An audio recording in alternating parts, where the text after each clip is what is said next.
This podcast is sponsored by nobody. Hey dudes, welcome to Splat from the Past, the only 80s themed horror sci-fi show where things can get totally radical. Now today, I will be talking to the legendary Bob Dermer, who was the puppeteer and voice of Sam on today's special, the Canadian children's show, which celebrates its 40th anniversary this year.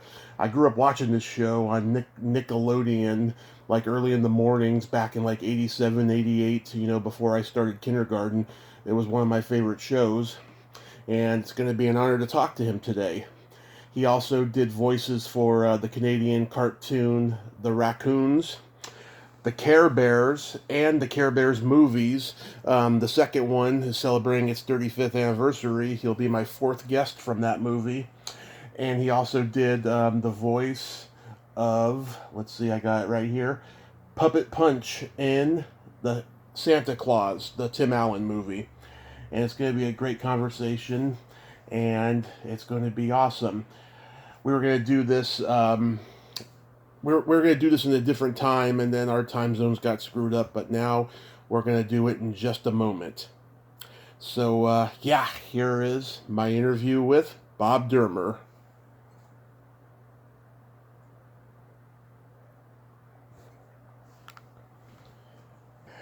So, going back in time, I was reading that when you were 8 years old, your mother sent you off to a theater school until you were 13.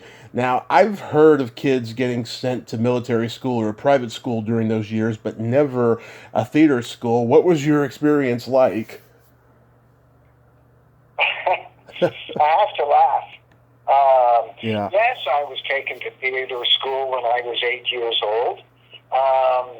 On the surface, it was because I had a big mouth. I still have my grades 1 to 4 report cards, and they all say the same thing. Right. Bobby would be a very good student if only he'd stop talking. So, using that as a taking off point, my mother took her extroverted little lad off to theater school, the Ottawa Little Theater, where I was lucky enough to fall under the mentorship of a man called Bill Glenn. It was a wonderful theater school, more play than work, of course, for children. I took to it immediately. Right.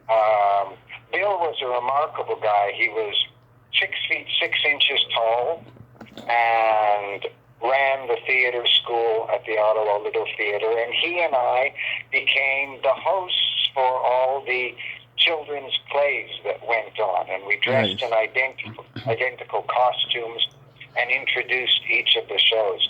Bill later, after directing Canada's 1967 centennial celebration on Parliament Hill in Ottawa, went on to become the original director and creator, in great part, of The Young and the Restless. So he ended up with a great career in the United States. And for the next 5 years, I had a wonderful time in theater school. It's kind of funny, Tommy. My mother never liked me being an actor. She was always concerned that actors are poor. She was so unhappy about, not content to see me be an actor. She suggested I be a television cameraman or a jockey because I was small, or a poet. I said, Ma, do you really think a poet makes more money than an actor? Yeah. Anyway, so she was always, as you might say, on my case about being an actor and having a fallback position. More about that later.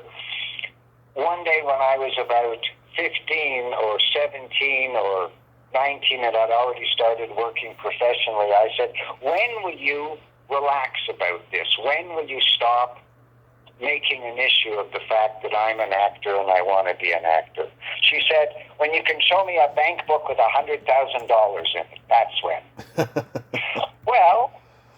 fate would have it, and luck and good fortune, I don't know how many years it took, several, till I was actually able to save $100,000. And it must have taken 7 years or more, 10 years maybe. And I finally showed her the bank book, and I said, there it is, $100,000. You remember what she said? And you know what she said? Oh, that was then. That's awesome. Anyway, my childhood in the theater was a wonderful, wonderful experience. I was a very lucky lad. Yeah, did you do musicals and Shakespeare and all of that? Well, no, Shakespeare as kids. I ran into it once or twice as an adult. Never cared for it much. Can't really ad-lib in Shakespeare. Yeah. I think I must go it over there and check at my book, lady.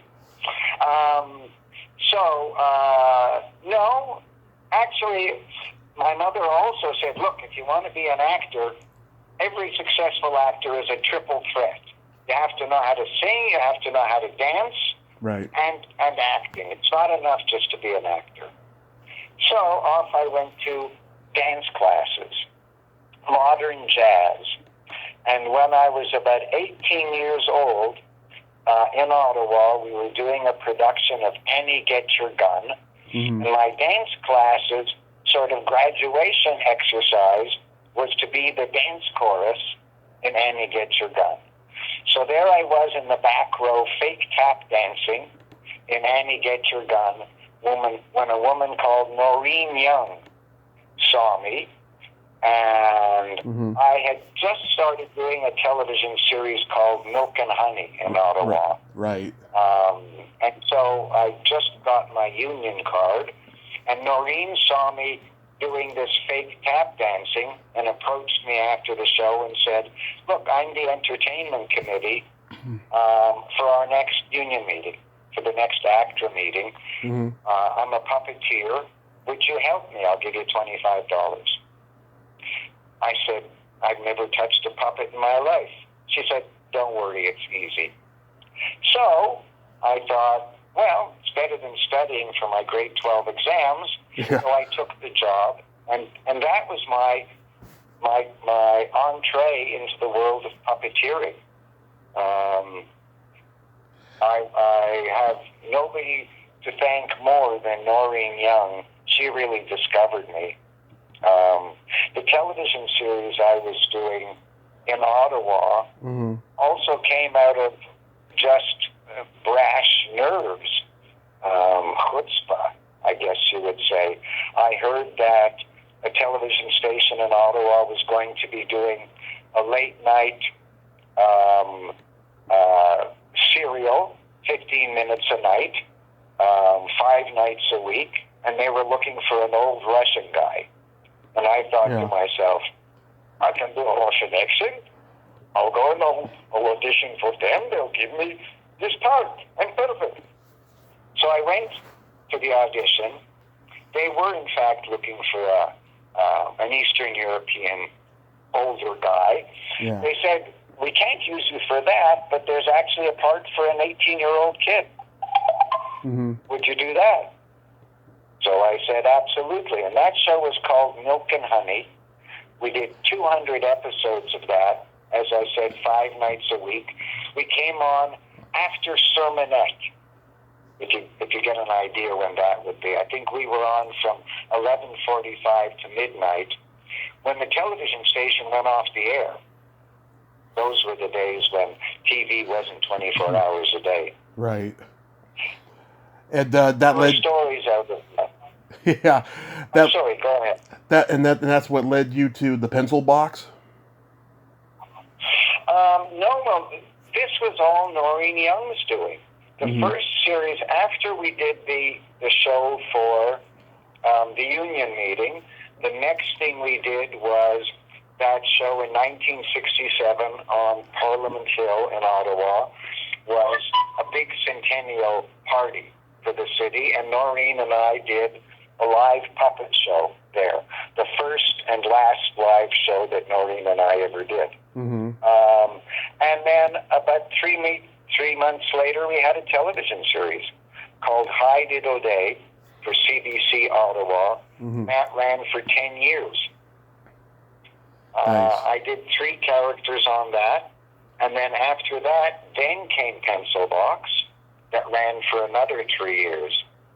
I've been truly blessed, Tom. I've had at least one television series for pretty well the whole of my career until I retired, I don't know, 10 years ago, 10 years ago.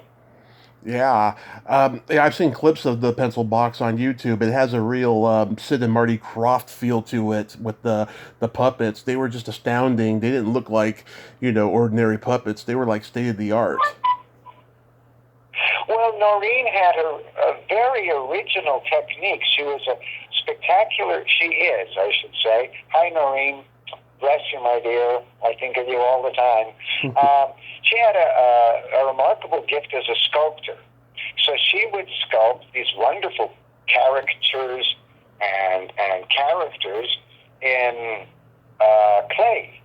And then she would mold plaster casts of the plasticine head, and then remove the plasticine, dig out the plasticine, and pour a rubber cement-like material into the negative, the plaster cast, and swish it around until it dried, and then pulled out this beautiful rubber face. I mean, it's a technique I haven't really seen anyone else using.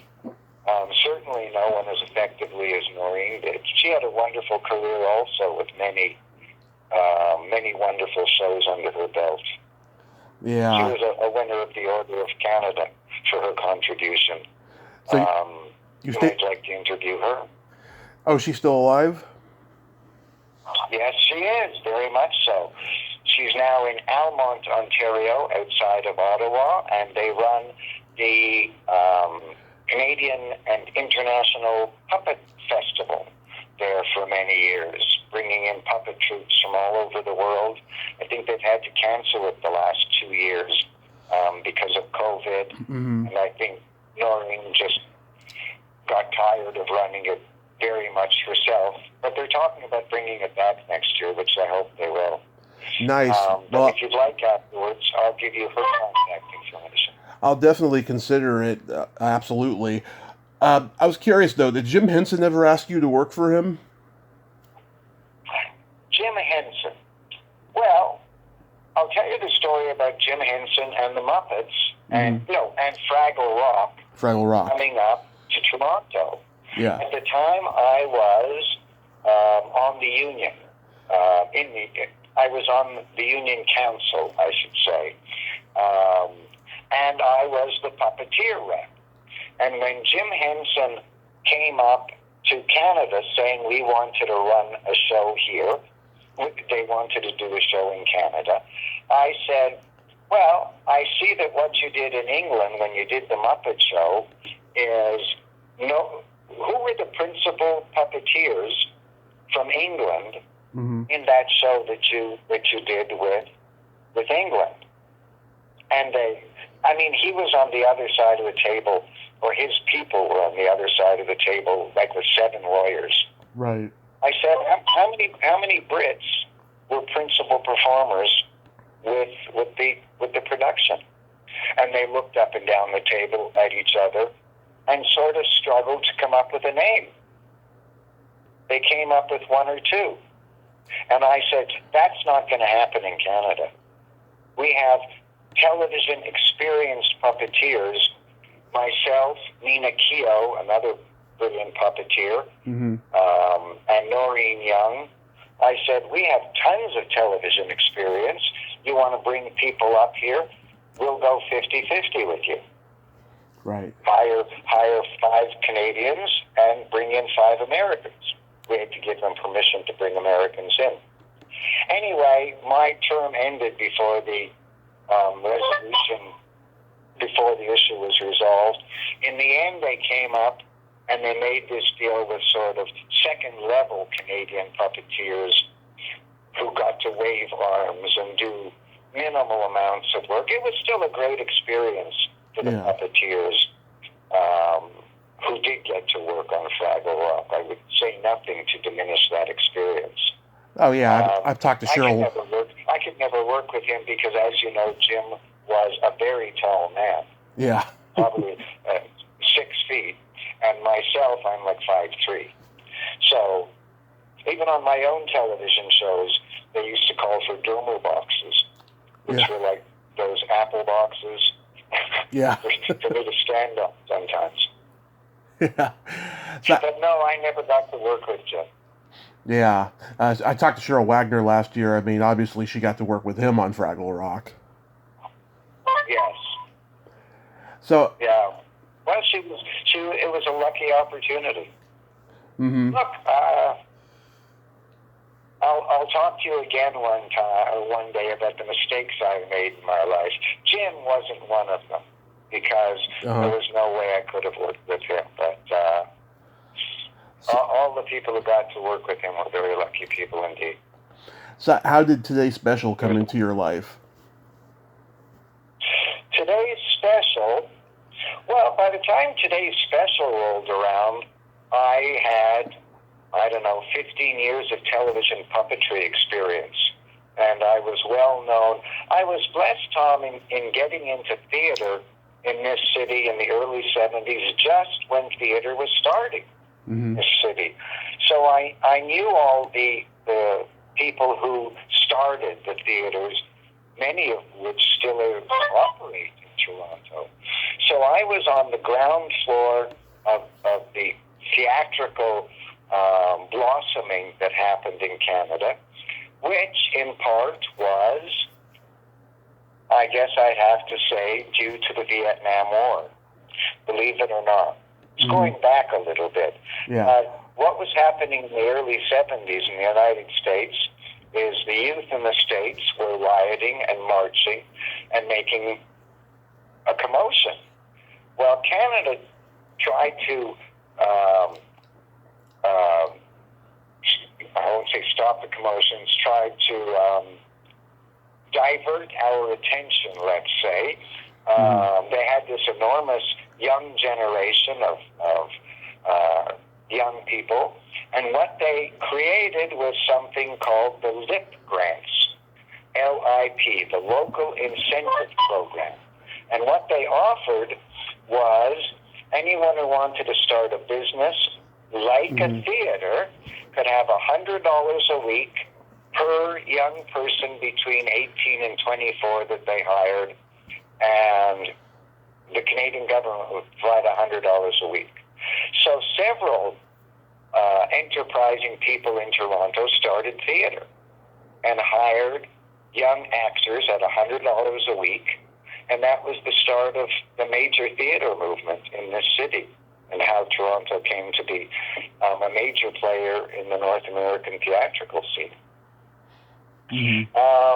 So that's how I got into theater, and I did a lot of theater in the 70s up to the mid-80s. I was doing 7 plays, 5, 6, 7 plays a year. Right. But wait, you asked about today's special. Right. I think I was just invited. I was known, and I'm not even sure I auditioned, to be honest, because Noreen Young had built the puppets, and I was her right-hand man for everything she was doing. It was well known that she and I were not a team because she was the boss and I was her second, but I was her second banana. So when she got the design of the puppets for the show, I was right there in front. Nina Keogh was also on the show. Muffy. You'll have to talk to her. I'm sorry? Yeah, she was Muffy. Yes. Yeah. And so I don't even think we auditioned. I think the parts were just offered to us. We were told they were doing this show. Were we interested? And of course, we were all over it. That was one of the great highlights of my life. If not, it's probably the thing I'm proudest of in television. Yeah. So, I mean, I thought it was such an amazing and magical show. I was 4 years old watching it on Nickelodeon every morning. You know, I had a routine. I'd wake up and watch Mr. Rogers and Sesame Street on PBS. Then I'd turn on Nickelodeon. I'd see Pinwheel, Bill Cosby's Picture Page, and Today's Special, like the whole lineup there. yeah. And I never forgot the show long after it stopped playing. What was it about Sam that attracted you to playing him? Well, all the other guys, I think what I liked about Sam, and maybe this is something I put on him myself, he was a bit gruff. Mm-hmm. Everybody else in television playing to kids was, I don't want to say sickly sweet, but they were all sweet. Yeah. They were all such wonderful, lovable people. And I thought, God, kids are going to grow up and think that everybody's wonderful and lovable. Yeah. and maybe they won't even know how to deal with people who aren't on the surface altogether lovable, Right. So I wanted to make Sam a little bit of a curmudgeon or a bit of a harumphy guy. Right. That you had to get to know him. And you got to see that underneath that seeming crusty exterior, there was a very sweet guy if you only gave him a chance and got to know him a little bit. So that's what was different to me about Sam, and why I was drawn to him. Technologically, was it challenging doing the show and frustrating for the human actors? Well, the truth is, I was an actor since I was 8 years old. Right. So when I took up puppeteering at 17 or 18, whatever that was, it was a transition. But puppeteering to me just became acting with a little extra something added on. I still could use all of my acting skills. Now I had to add puppeteering skills, which were adequate. I'm not a brilliant puppeteer, but I'm an addict. Like singing, I'm an actor who sings. I'm not a singer. And I'm an actor who puppeteers. I'm a puppeteer as well. But no, I loved Sam. I loved all the puppet characters, most of the puppet characters I did, because we got to watch them. We worked with television monitors. Mm-hmm. And it was my intention to make him as human as possible, and to pretend like there wasn't a puppet there, that I was the puppet, which some people even thought I was. I don't know if that really explains or is an answer to what you're asking. But it was never. I was privileged. One of my earliest friends in Ottawa was a fellow named Saul Rubinek. Oh, yeah. He was probably my closest friend when we were young. Mm-hmm. When his family got out of the displaced persons camp in about 1951, they moved in upstairs from my house. We owned a duplex in Ottawa, and Saul and his family moved upstairs. And he saw me at the Ottawa Little Theatre, and he'll be the first person to tell you he got into acting because he admired me and he wanted to do what I was doing. Mind you, his father was an actor already in Poland. There's another very interesting man to talk to.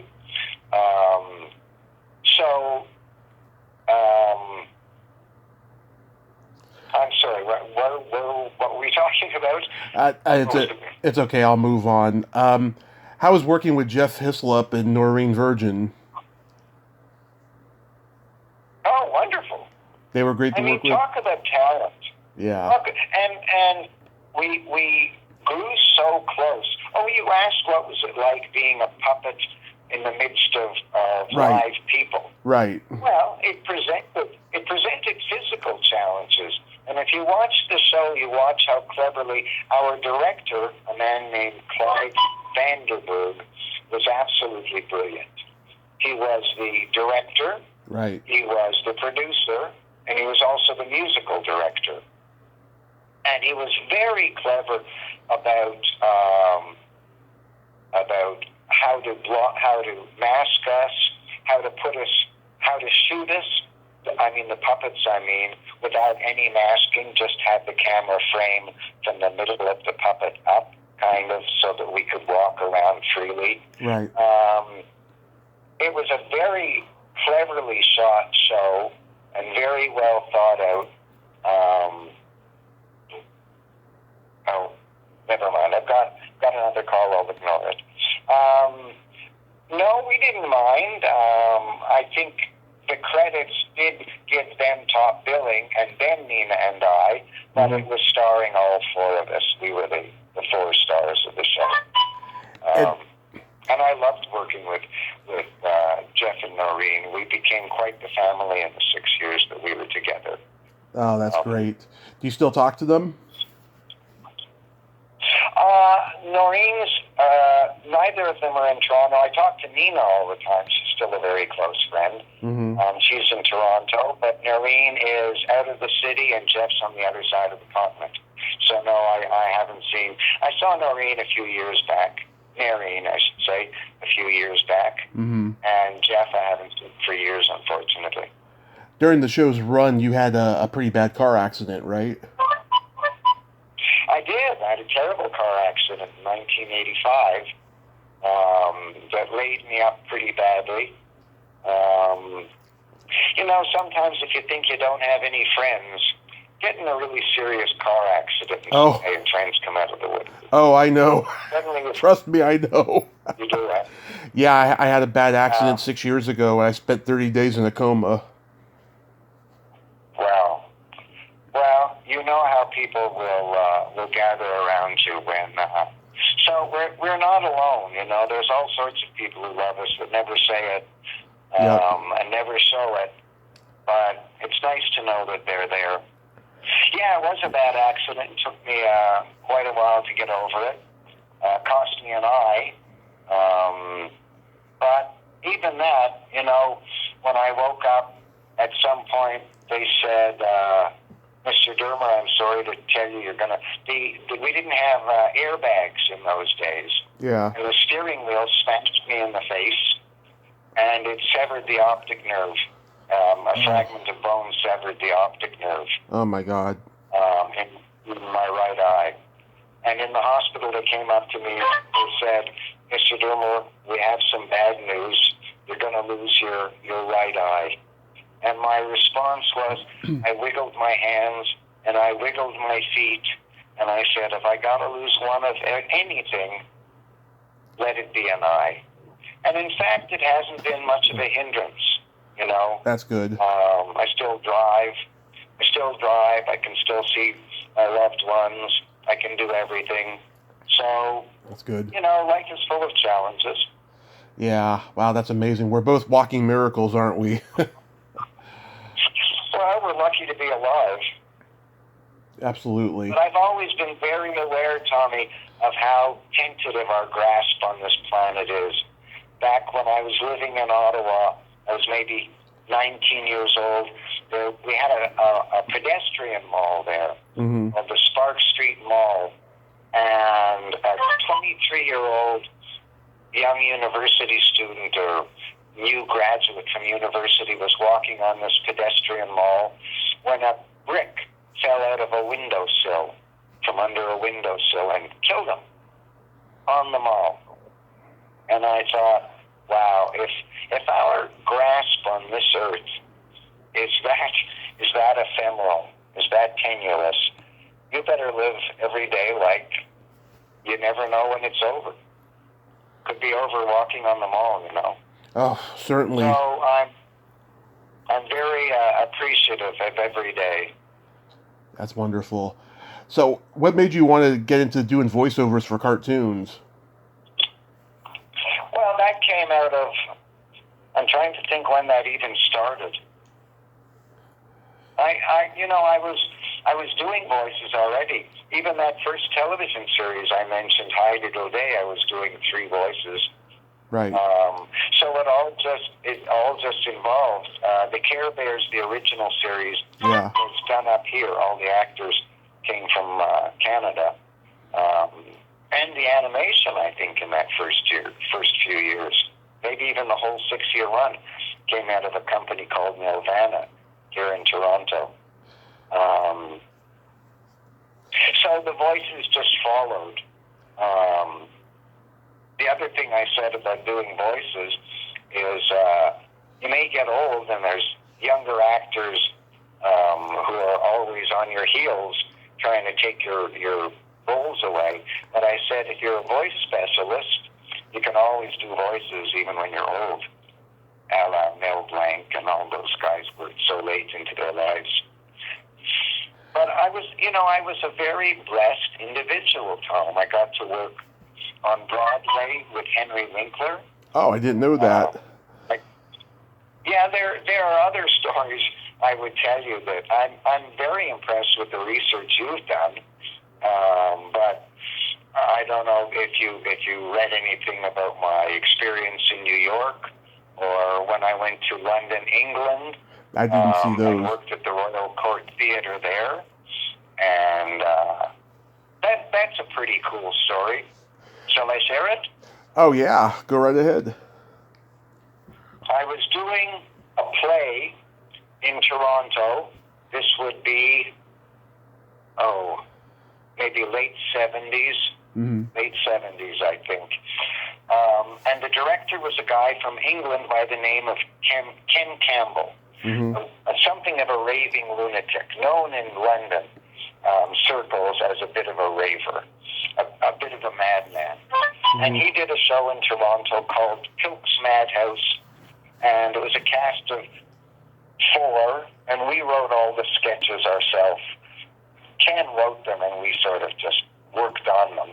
And it was a wonderful show, very much off-the-wall kind of sketches.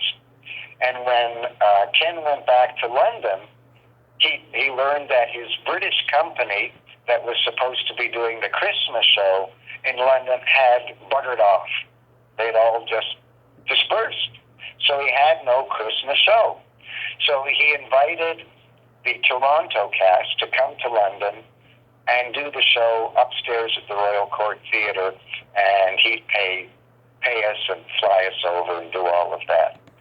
The nicest thing about all of that was I had to learn to be a ham again. Mm-hmm. Spent so many years learning not to play out front to the audience and direct to the audience, which is what British comedy, as you know, is so famous for. But we were just rehearsing that show when I noticed a man standing at the back of the theater, elegant-looking fellow with silver hair. Mm-hmm. And he just stood there watching our rehearsal for a while. And when he left, I said to Ken, who was that guy standing at the back of the theater? He said, that's Sam Beckett. Oh. I said, the Sam Beckett? He said, yeah. I thought he was dead. He said, yeah, he's premiering a play downstairs. And he came to watch their rehearsals and just came up to watch you. So there were some pretty extraordinary stories. Working with Henry was a bit of a kick. Yeah. That's a fairly long story that maybe we'll save for another time. So I love I love the Care Bears movie too. I've interviewed 3 other people who did voices from it and stuff. I think it really holds up. I've never seen it again. Now, you said you've looked at Care Bears, the second one. I think we did 3 movies. 3, yeah. Is that the one where Grumpy raps? I can't remember. All I remember is... In one of them, they asked me to do a rap, and I'd never even heard of a rap. I have no idea what it was. I think I did a really bad job. I can't remember. I don't even think I saw the 3rd one, but I did see the first 2. So it may have been in the 3rd one. Who knows? But that's the one with the summer camp. Now, actually, Grumpy Bear, I do remember. They asked me if I wanted to do that. Yeah. And I said, I'd love to do it, except I'm not playing Sucky Bear, I'm not playing Kissy Face Bear, and I don't want to be all the sucky bears. I said, the only bear I'll do is Grumpy Bear. So they let me do Grumpy Bear, which is kind of too bad now because I have a 6-year-old son, Mm-hmm. and I always tell him, you see that bear? He paid for our house.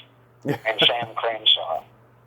But I'm sorry now that I have to be the Grumpy Bear. I'm not one of the nice bears. No, it's okay. You can't have one without the other. You know, it's a counterbalance. Yeah. Yes. Well, I'm glad you enjoyed it, and I'm glad you enjoyed today's special. It was an honor for all of us, you know, to be involved with that show. It really was. Yeah, and I hope it never gets rebooted because that would be a disaster. Well, I'll tell you why. You know, it never got a single rerun. Mm-hmm. I thought I would live off that show for the rest of my life, that it would never go off the air. And what happened after we finished the 6 years, 200-plus episodes, Mm-hmm. when it came time to rerun it, the residuals for the 4 of us were manageable, but the director wanted it to be such a good show that you may remember there were 2 original songs in each episode. Right. Clive Vanderburg hired 10 musicians to do the band, to be in the band, to Right. back us up. And when it came time to pay residuals, they couldn't afford the residuals for the band. Oh boy. And that's why it never got rerun. Oh, that's terrible. That happens a lot in show business. An awful lot. Do you have a It really was too bad. The 4 actors said, we'll forgo our residuals. Mm-hmm. But the musicians wouldn't give them up. So it was really sad that it never got to play again. Do you have a quick story about the Santa Claus? Tim Allen was the nicest guy you could ever ask to meet. Yeah. He was friends with everybody. He was friends with the crew. He was friends. I not only did, Nina and I did those 2 clowns in the bedroom scene where he has a live Punch and Judy show going on, Mm-hmm. but we also operated the reindeer. They were all animatronic kind of operations with levers and wires. It was very long days. We'd work 12, 14-hour days, much of it sitting around, to the point where I said to the assistant director, we don't even do anything, and you're paying us a fortune. He said, read a book, take the money, and shut up. So we did. That was actually the best residuals I think I ever got out of my whole career. Nice. From that movie. Oh yeah, it was a huge hit, and it had a couple sequels too. And so it should have. It was a wonderful movie. It really was, with the Rose Suchak Ladder Company and David Krumholtz. That might have been one of the earlier things he did. He also has gone on to have quite a career, but he was a 16-year-old kid in that show, and I said to him, you're going to have a pretty good career, kid. You're a special one. Good for you. I hope he remembers that, and I hope he credits you. Oh, well, he doesn't have to. I'm sure a lot of people. Look, when I was 12 years old, everybody wanted to be my agent. Yeah. I had the same kind of booster club. And I bet you David did too. You know? Yeah. You could see that he was something special about him. So how has life been during COVID? Well, my post-theatrical life has been spectacular. I mean, it's been the most bizarre turn of events you could have ever imagined. As I told you, I have led a very blessed life. Right. I've been semi-retired my whole life, Tom. I have to say, honestly, it's true. I would work 4 months a year, 6 months a year, and make money like a high school vice principal. I had zero work ethic. Certainly not a Protestant work ethic. So I would take off and I would travel for 6 months of the year. I've been around the world, I don't know, at least a half dozen times, on every continent. And, oh yes, so I've always been a traveler. In 2009, I was traveling in Southeast Asia. And I have to tell you about my wife. I was traveling in Southeast Asia, Vietnam, Laos, Cambodia, and Thailand. Right at the end of this 5-month getaway, I found myself in Saigon. And I spent that last week in Saigon on an island in the southern part of the country, trying to pick up the manager of the hotel I was staying in, a beautiful beach resort, very inexpensive but very beautiful. She'd have nothing to do with me. Women are very smart. If you don't have a woman with you, they say, if he doesn't have a woman, why would I want him? Yeah. So that's what I was victim to. Anyway, I came back into Saigon after spending the week there and found myself at the other end of the backpacker district at 11 o'clock at night, sitting in a restaurant on a lane. And I thought, you know what, I should get a last massage. At the time, they were only $6 or $7 an hour. They were okay. They were, registered massage therapists, but they weren't bad. They were country girls who learned something. So I asked the waiter, I said, you know where I can get a good massage around here? And he said, oh, you want boom boom. I said, no, I don't want boom boom. I wasn't at that moment looking for boom boom. I was looking for a massage.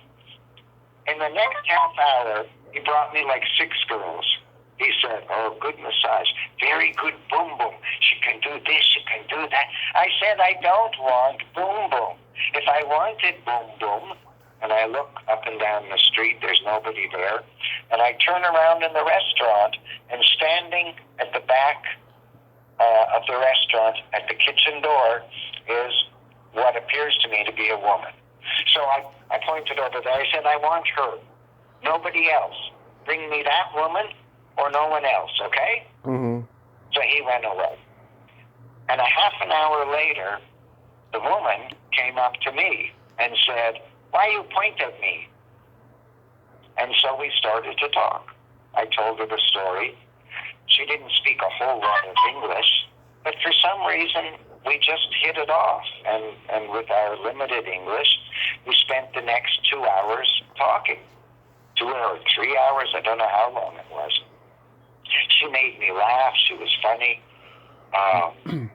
And I don't know what came over me. I said, have you ever been to Kovac Island? She said, oh, no. I said, would you go with me if I would take you? And she thought about it for a while. And she said, yes. It turned out that the restaurant was owned by her ex-sister-in-law, who she was still on very good terms with, who was married to an Australian guy. So I went and talked to her. I said, I've asked Ray if she'd come to Kovac Island with me for a week. Would you give her the week off? He said, she's very poor. She's never been anywhere. She's Hailua. I said, what's Hailua? He said, literally it means in English 2 grains of rice. That's what she owns. At the time, she was being paid $100 a month. Mm-hmm. Vietnamese young women work very hard for their money. In fact, all Vietnamese work very hard for their money. Yes. He said, if she's willing to go with you, and you promise to bring her back safe and healthy and happy, we'll give her the week off. So 2 days later, we flew to Kovac. We had a wonderful time. Mm-hmm. You didn't need a lot of English to have a wonderful time. You want to go for a swim, you're hungry, you want to go eat something, let's go for a walk, let's go for a ride on the scooter, things like that. After 5 days, they called and said, you got to come back, we need Ray. So we came back. I blew off the 2-week layover I'd planned in Thailand, in Bangkok, and just hung around the restaurant. And when I left, I said, I'll come back for you next year. And she said, yeah, okay. She told me now, she said, I thought maybe you'd come back, but I never thought you'd come back for me. Yeah. But I did. And she quit her job, and we spent the next 6 months together. And I came back every winter thereafter, from November to May, when I wasn't working. And she used to call me her winter husband, because I'd show up, she'd quit her job, and we'd travel and live together for half the year. So finally, that was in 2009. Finally, in 2014, we started to build a house on the Mekong Delta near her parents. I said, well, apparently I'm not going anywhere. And she said, and I want you to die in my arms. So we got married. And a year later, that was my first marriage at 68 years old. Beautiful. And a few months later, we found out she was pregnant. And a year later, we had my first child, Joey, whom I adore. And this is the greatest third act anybody was ever blessed to have. The only thing I regretted in my life, Tom, never having children. Yeah. But now you've got one. Yeah. That is so beautiful, Bob. I want to thank you so much for coming on today, and I hope you have a happy holiday season with your family, and that you continue being safe. Thank you very much, Tom, and the same to you. It's been a pleasure talking with you. I'm sorry if I talked at you too much. Not at all. I talk a lot. Not at all. I get guests on here all the time. They talk a lot because the people, they want to hear the guest, not me. So I don't take any offense by it. Well, I want to thank all of the people who are listening, and I want to thank you for bringing such a wonderful scope of talented people before the public once again. Thank you so much, Tommy. My pleasure, sir, and have a great day. Thank you very much. All the best to you. Bye-bye. Bye-bye. Well, there you have it. Bob Dermer. Ain't he a cool dude? Wow. Very fascinating guy. Good storyteller. I'm glad I got to talk to him. Yeah, Sam from today's special. If you've never seen that show, go check it out. The kids will love it. And hopefully they'll never reboot it. Well, until next time, this is Tommy Throwback Kovac saying, there's no shame in living in the past, because the present sucks. Later, dudes.